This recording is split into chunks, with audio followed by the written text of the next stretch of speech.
바야흐로 국운이 기울어가는 고려 말기였습니다. 한여름을 맞이한 송도는 아침부터 숨막히는 더위에 헐떡였습니다. 사람들뿐만 아니라 짐승들까지도 기진맥진한 채 축 늘어졌습니다. 송도 외곽에 그렇게 찌는 듯한 삼복더위에도 쉬지 않고 바느질을 해야만 하는 한 과부가 살고 있었습니다.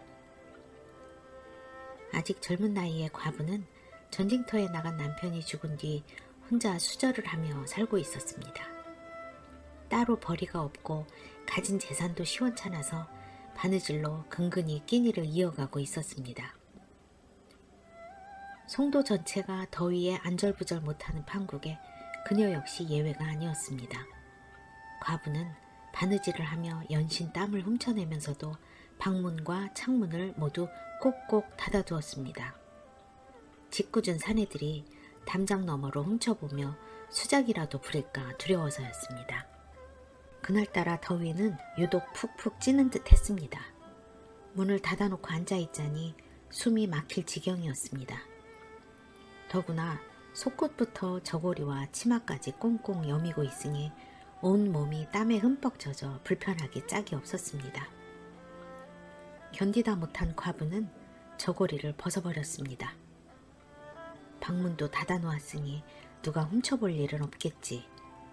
그녀는 새삼 자신의 젊은 몸을 보며 처절한 운명을 원망했습니다.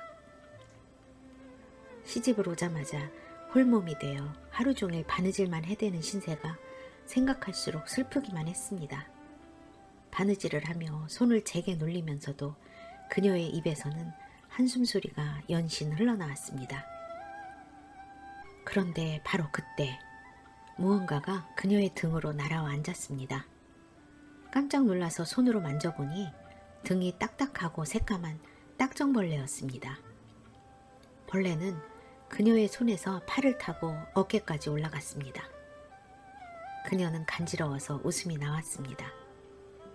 지겹게 바느질만 해대며 신세한탄을 하던 중 갑자기 나타난 벌레가 신통하고 반갑기까지 했습니다. 창문도 닫아두었는데 어떻게 들어왔을까? 벌레는 작지만 제법 다부져 보였습니다. 다시 팔을 타고 내려간 벌레는 과부의 손가락 사이를 왔다 갔다 하며 놀았습니다. 그러더니 그녀가 쥐고 있던 바늘로 다가갔습니다.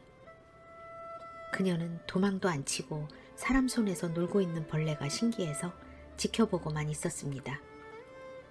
그런데 바늘로 다가간 벌레가 냉큼 바늘을 잘라먹기 시작했습니다. 과부는 너무 놀라서 입이 벌어졌습니다. 벌레가 바늘을 먹다니 너무도 괴이한 일이었습니다. 순식간에 벌레는 바늘 하나를 다 먹어치웠습니다. 과부는 신기해서 쌈지에서 작은 바늘을 뽑아 벌레 입에 대주었습니다. 그러자 벌레는 작은 바늘도 아작아작 먹어치웠습니다. 쇠붙이를 먹는 벌레라니 듣도 보도 못한 일이었습니다. 그날부터 그 까만 벌레는 그녀의 방을 드나들며 쌈지의 바늘뿐 아니라 가위, 문고리, 식기, 요강까지 쇠붙이로 된 것이라면 닥치는 대로 삼켜버렸습니다. 그러는 동안 콩알만 했던 벌레는 점점 커져서 어느덧 강아지만큼 자라버렸습니다. 심심풀이로 그냥 두었더니 집안 살림을 몽땅 삼킬 기세였습니다. 과부는 점점 커지는 벌레가 무섭고 소름 끼쳐 집에서 내쫓았습니다. 하지만 소용이 없었습니다.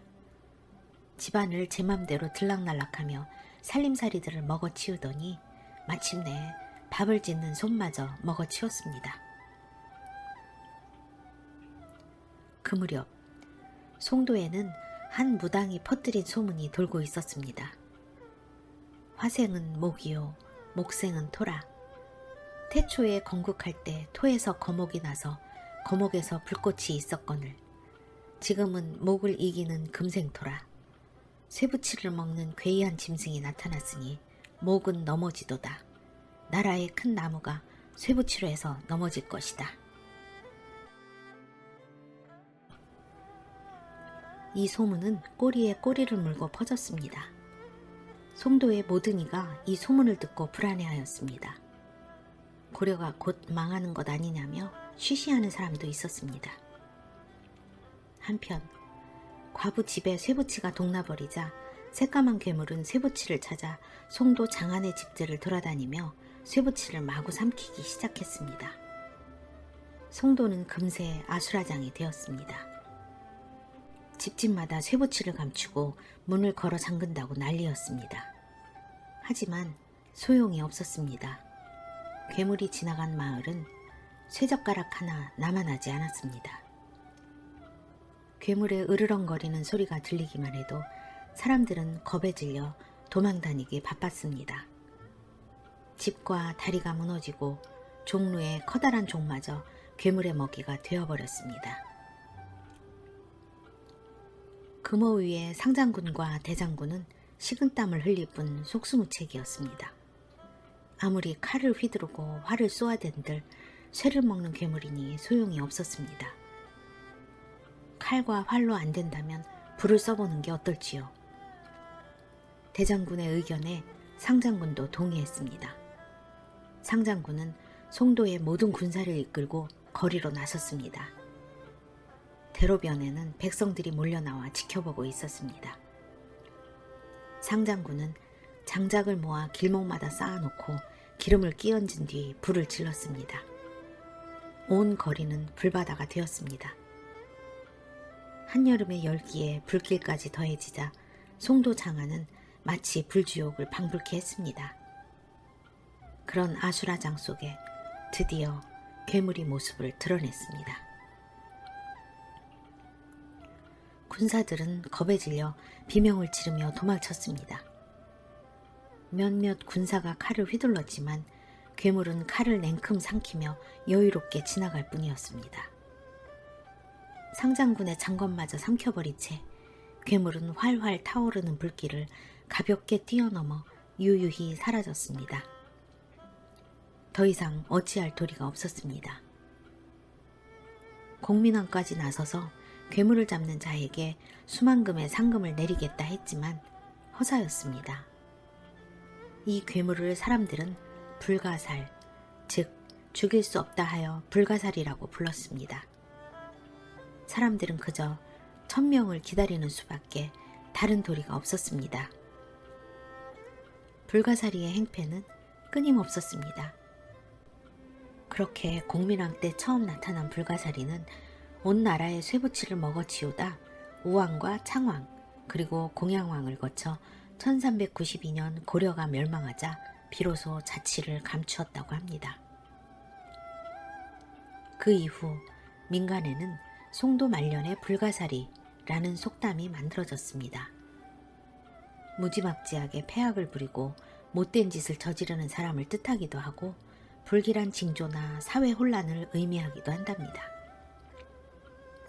전해지는 바에 따르면 불가사리의 몸체는 곰과 흡사하며 코는 코끼리의 코, 눈은 물소의 눈, 꼬리는 소의 꼬리, 그리고 다리는 범의 다리처럼 생겼다고 합니다. 이빨은 쇠톱처럼 날카롭고 털은 바늘처럼 뻣뻣하고 암컷에게만 줄무늬가 있었다고 합니다. 지금까지 고려의 수도였던 송도, 지금의 황해도 개성에서 전해 내려오고 있는 불가사리 전설이었습니다.